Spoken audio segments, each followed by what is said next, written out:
আজকে নাগপঞ্চমী। চলুন আজকে জেনে নিই নাগপঞ্চমীর বিশেষ গুরুত্ব। নাগপঞ্চমী উৎসবের বিশেষ গুরুত্ব রয়েছে।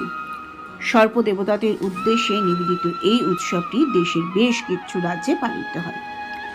শ্রাবণ মাসের কৃষ্ণ পঞ্চমীতে এবং এই শ্রাবণ মাসেরই শুক্লপক্ষের পঞ্চমী তিথিতে এই নাগপঞ্চমী পালন করা হয়। শ্রাবণ মাস যেহেতু ভগবান শিবের প্রিয় মাস এবং এই মাসে ভগবান শিবের গণনাগ দেবতারও পুজো করার প্রথা রয়েছে। আসুন জেনে নিই নাগপঞ্চমীর গুরুত্ব। শ্রাবণ মাসে কৃষ্ণপক্ষের পঞ্চমী তিথিতে পালিত হয় এবং এই মাসেরই শুভ তিথি বলে মনে করা হয় এবং এই মাসে শুক্ল পঞ্চমীতেও এই নাগপঞ্চমী পালন করা হয়। দেশের বিভিন্ন অঞ্চলে এই নাগপঞ্চমী পালন করা হয়। বিহার, বাংলা, ওড়িশা, রাজস্থান প্রভৃতি অঞ্চলে এই নাগপঞ্চমীর পুজো উদযাপন করা হয়।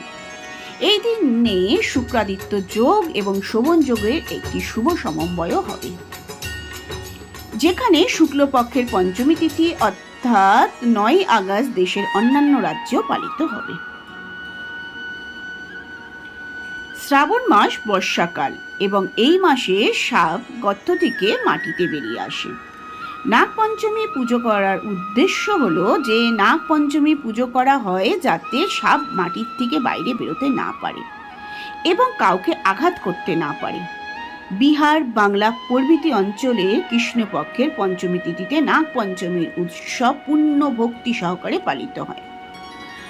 শাস্ত্র ও পুরাণে বলা আছে যে পঞ্চমী তিথির অধিপতি স্বয়ং নাগদেব এবং এই মাস সাপের পুজো করার আকাঙ্ক্ষিত ফলও পাওয়া যায় এবং ঘরে সুখ, শান্তি ও সমৃদ্ধি থাকে।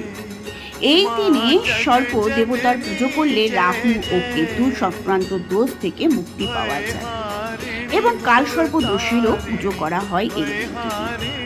পঞ্চমীর দিন এদের পুজো করলে সকল বাধা বিপত্তি দূর হয় এবং মানুষ সর্পভয় থেকেও মুক্তি পায়। পুরাণে বলা হয়েছে যে সর্পদেবতা পাতালের অধিপতি, তাই নাগ পঞ্চমী এই অন্যান্য পঞ্চমীর দিনে জমি খনন করার থেকে বিরত থাকা উচিত।